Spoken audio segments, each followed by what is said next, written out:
This is breaking news. We've got great people that work here that keep us safe and make sure that we have everything we need to have a safe and healthy summer. I'm here with our Parks Commissioner, Darcy Bellier, our Police Department, Chief of the Department, Stephen Palmer, our Aquatic Director, Lisa Dennis, and of course, my old friend who comes here every year. He's such a wonderful guy.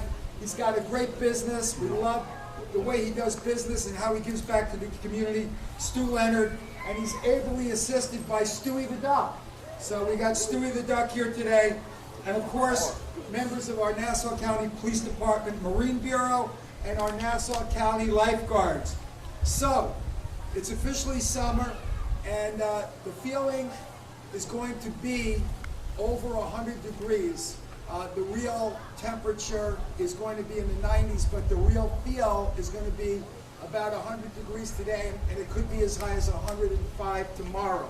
So, we're here to talk about pool safety, but before I do that, I want to remind everybody, you must stay hydrated, you must wear your sunscreen, wear loose clothing, make sure that you have all of your cell phones and iPads charged in case there's a power outage. If there is a power outage, call PSE&G. We have our cooling centers set up in Caniac Park and in Wantagh Park, and of course at Mitchell Field if anybody needs a cooling center. So please just be careful. Do not exercise if it's too hot. Make sure that you do your exercise indoors if you have to do it.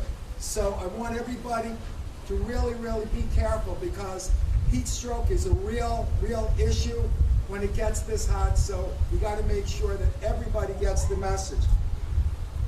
Today we're here to talk about pool safety as well.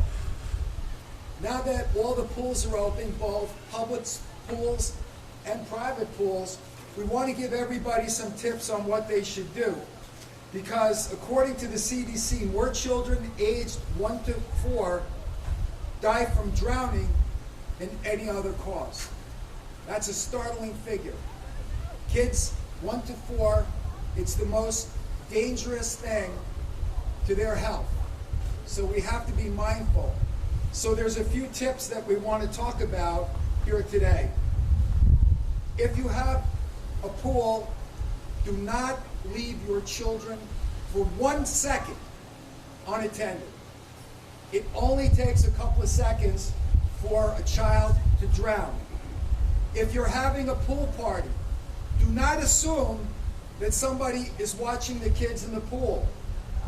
Make sure someone is designated to watch the kids. Don't assume that a parent or somebody attending the pool that's an adult is minding the pool. Again, it only takes a second to lose a precious one's life. If you can, get a pool alarm. Those pool alarms are very effective. When some kid jumps in the pool, the alarm goes off and lets you know that the kid got outside the door. And by the way, you got to keep your gates locked around the pools, and you got to keep your doors closed. Because kids think of a pool as an attraction. They jump in, they don't know how to swim, and the results could be very, very tragic. Make sure that when you go out on a boat, that everybody is wearing a life jacket, including all of your children, and that it is a snug fit, so that's effective for all the kids. Again, all of our pools are open today. Our county pools are open at Caniac Park, Wantagh Park, and North Woodmere Park, all from 10 a.m. to 6 p.m. Nickerson Beach is already open, both the beach and the pool, and that will be open daily from 9 a.m. to 10 p.m. 3 years ago, I announced that 15-year-olds were able to serve and be certified as lifeguards. We still have openings. If someone's interested, please let us know. Go on our website, click in the Parks Department, and they will give you the information that you need. I'm very proud of all of our lifeguards, whether they be pool lifeguards or beach lifeguards, for the outstanding job that they do. Again, last year alone, we had 7 pool drownings.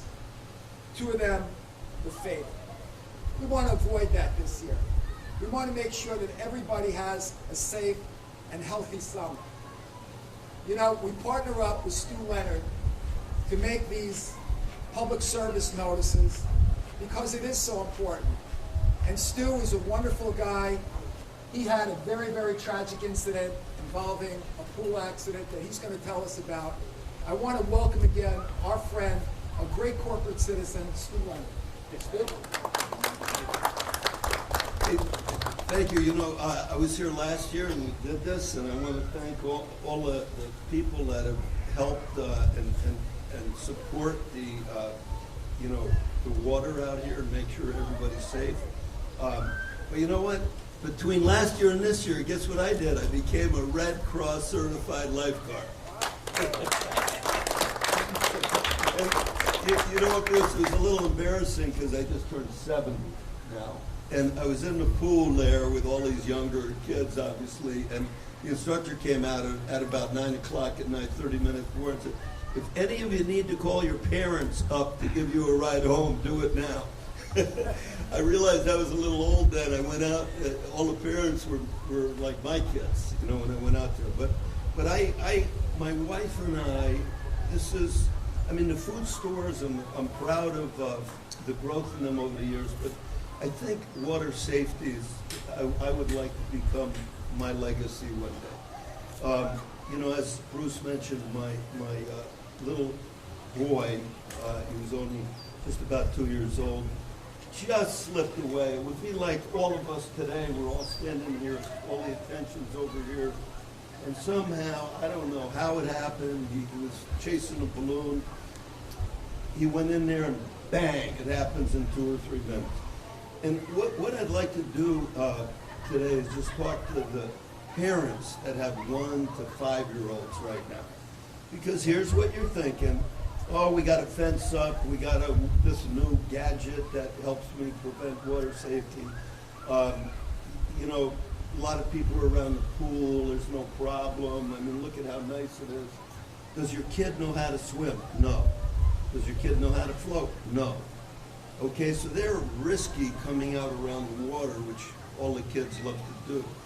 So what's the most important thing right now that you can do, just like the kids today have a designated driver, so there's no alcohol, one person can drive home. It's the same thing with these. These are, you know, really a huge distraction when you're out around the pool. And just like a designated driver, you have to have a designated watcher. That's the most important thing. Unfortunately, right now, as Bruce mentioned, we had 7 drownings events last year here in Long Island, which is beautiful with all the water. I mean, it's Long Island, you know. So, but unfortunately, right now, I'm probably going to get a half a dozen calls from now till the end of the swim season from parents that are devastated because guess what happened? They just lost their little child to a drowning.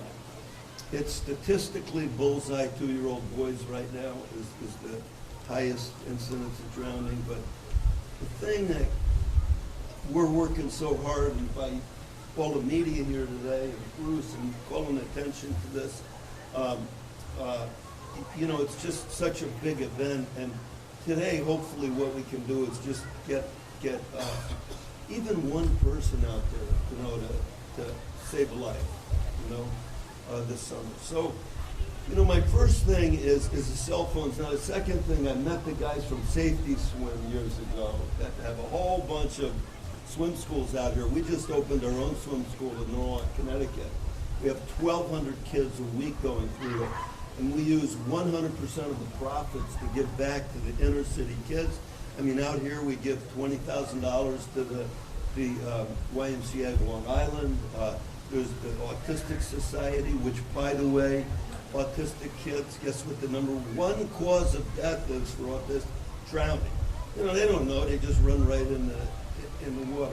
So, you know, we've expanded a little bit to help give all this back. And you know, I was just mentioning, we were talking about, we gave over 50,000 free swim lessons away to the needy organizations this year. So we're really proud of that. And you know what's amazing? I've gone to a few of these events where we give the free lessons away. Some of the kids that came, none of us can probably believe this, but they've never seen the water before. Can you believe that? There's kids in a lot of these inner city developments never seen the water. This was in some of the camp counselors that bring them over ask, can we go in the water? We've never been in the water. So it's turned out to be a great thing, but we're giving $50,000 away. We want to give even more this next year with the opening of our Clifton pool. And we just want to tell the parents out there, you 1 to 5 years old, put that cell phone down, watch your kids vigilantly when you're around the pool. And the second thing is get them to take a swimming lesson.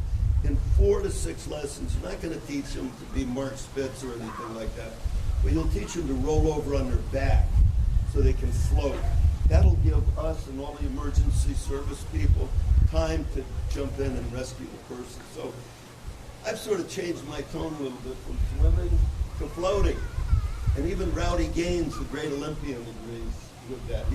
He just feels for water safety, they got to learn to float. So anyway, cell phones down, go take 4 to 6 lessons, and I hope I never hear from you on the phone right now. Thank you for inviting us, and thanks for promoting. Thank you very much, Stu Leonard. Again, we appreciate your generosity. This has been breaking news.